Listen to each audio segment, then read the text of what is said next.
Welcome back, everyone, to another episode of Personal Development Book Corner. I'm your host, Emma, and joining me today is our resident book enthusiast, Ethan. Ethan, it's great to have you back. Thanks, Emma. Always a pleasure to be here and dive into some truly transformative reads with you and our listeners. Today, we're discussing a book that has been making waves and truly changed how many people approach their relationships and personal peace, Mel Robbins' The Let Them Theory. Ethan, for those who might not be familiar, could you tell us a bit about Mel Robbins and what led her to write this particular book? Absolutely, Emma. Mel Robbins is a New York Times best-selling author and a globally recognized expert in mindset, motivation, and behavior change, with her work translated into 41 languages and billions of video views. Her journey to this impactful theory is quite personal and relatable.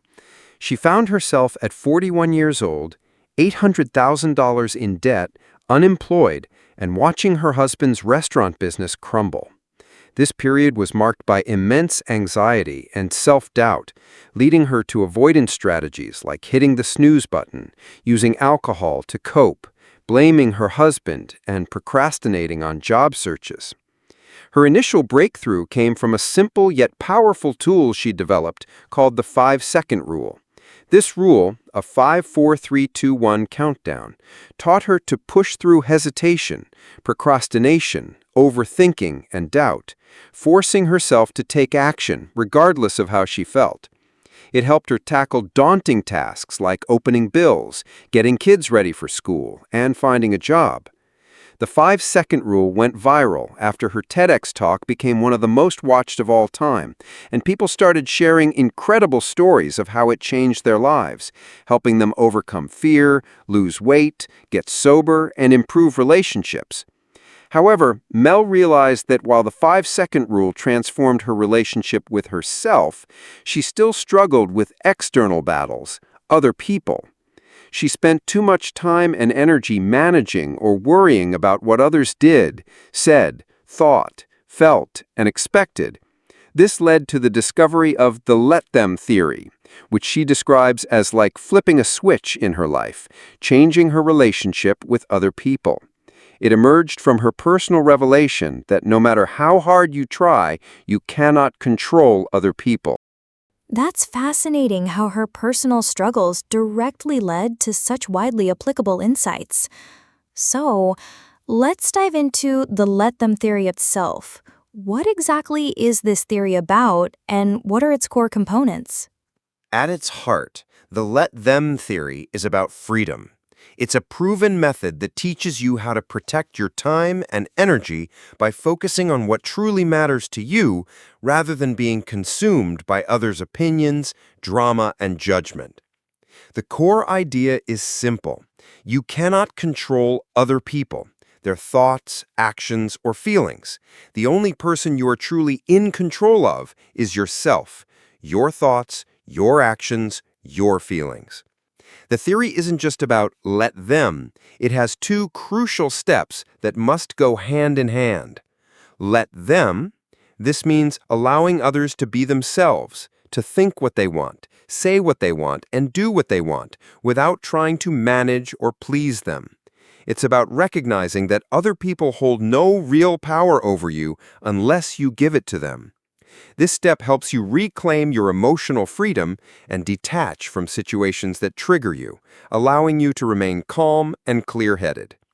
It is often described as radical acceptance, where you acknowledge that others' actions are not yours to control. Let me. This is the second, equally crucial part, and it's where your real power lies.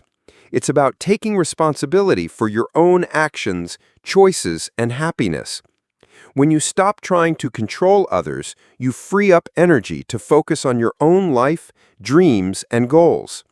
If you only use let them without let me, you might feel lonely or disconnected because you're not taking charge of your own life. That makes so much sense.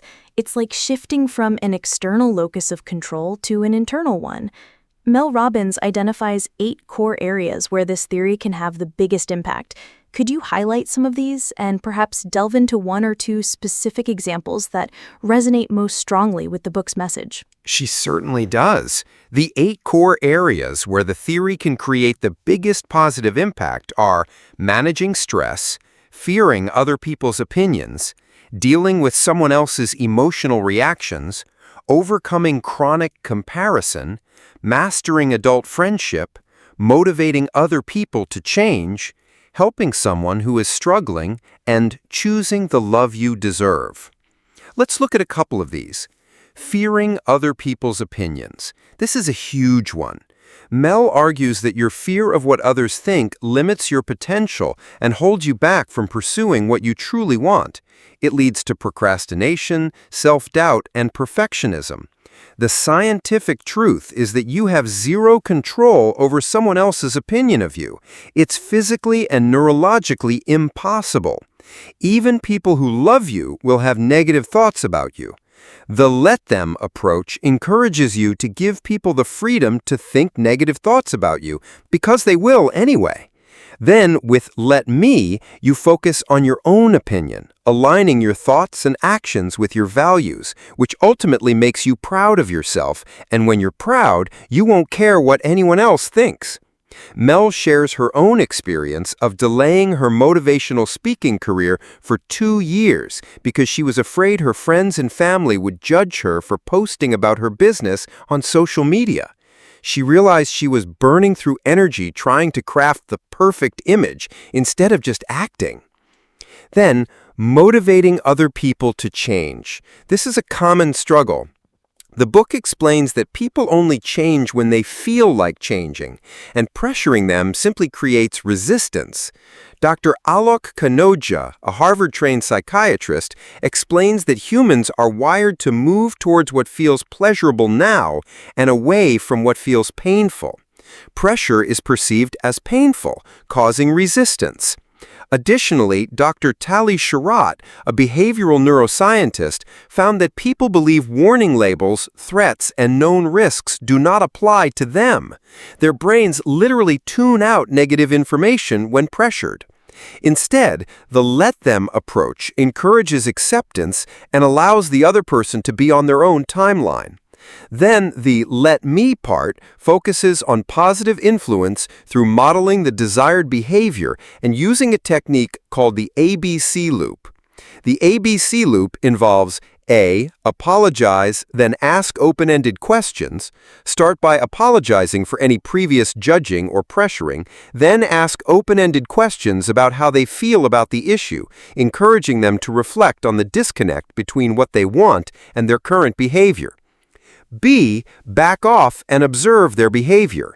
Give them space and time to marinate on the conversation and for internal tension to transform into motivation. C. Celebrate progress while modeling the change.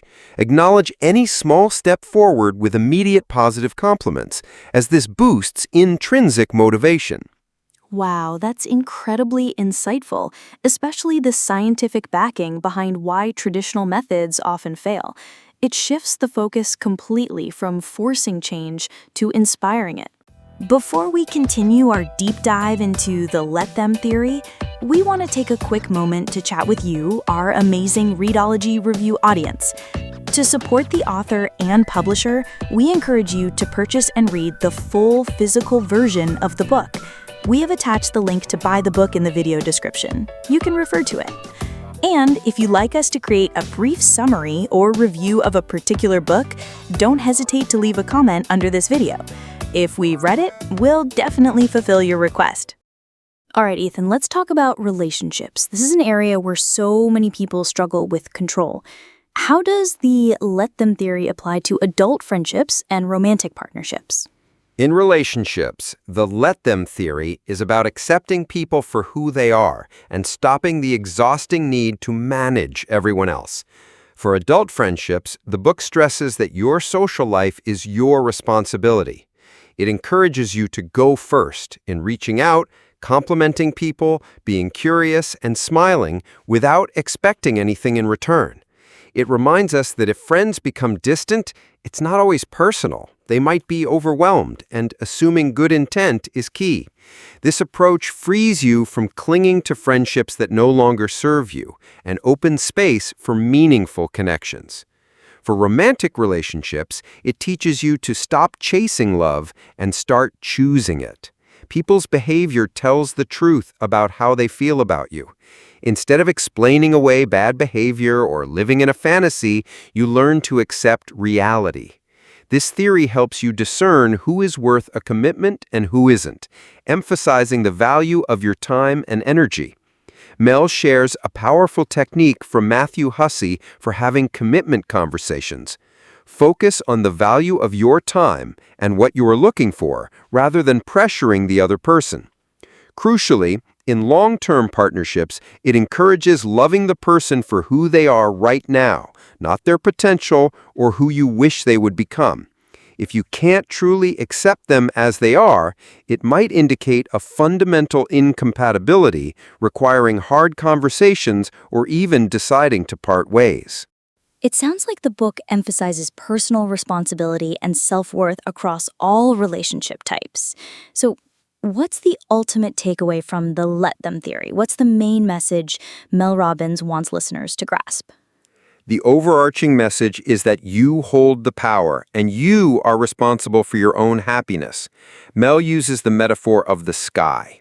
You can't change the weather, other people's actions, opinions, or emotions, but you can control how you navigate beneath it and how it affects you. It's about being laser-focused on the things you can control, your thoughts, your words, your actions, and where you invest your time and energy. The book aims to usher readers into their let me era, urging them to stop letting the fear of what people think paralyze them. Stop tiptoeing around everyone else's emotions. Stop letting other people's success devastate them. Stop making their social life everyone else's responsibility. Stop trying to change people who don't want to change. Stop trying to rescue those who are struggling.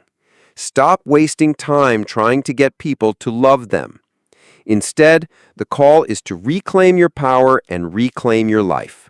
It's about deciding to prioritize your needs, pursue your dreams, set boundaries, and choose relationships that uplift you, recognizing that you are the source of your own happiness and fulfillment. It's a reminder that success and a fulfilling life aren't about being special or lucky. They come from small, consistent action and a willingness to do what most people won't, get to work regardless of how you feel. That's an incredibly empowering message. So many people give away their power without even realizing it. Ethan, thank you so much for breaking down the Let Them theory by Mel Robbins for us today. It's clear this book offers profound insights for anyone looking to live a more authentic and less stressed life. My pleasure, Emma. It truly is a game changer for anyone feeling stuck in managing external factors or struggling with relationships. And that wraps up another episode of Personal Development Book Corner.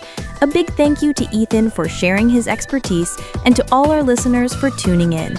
Remember to check out the link in the description to get your copy of the Let Them theory. We'll be back next time with another insightful read. Until then, keep reading, keep growing, and keep letting them and letting you.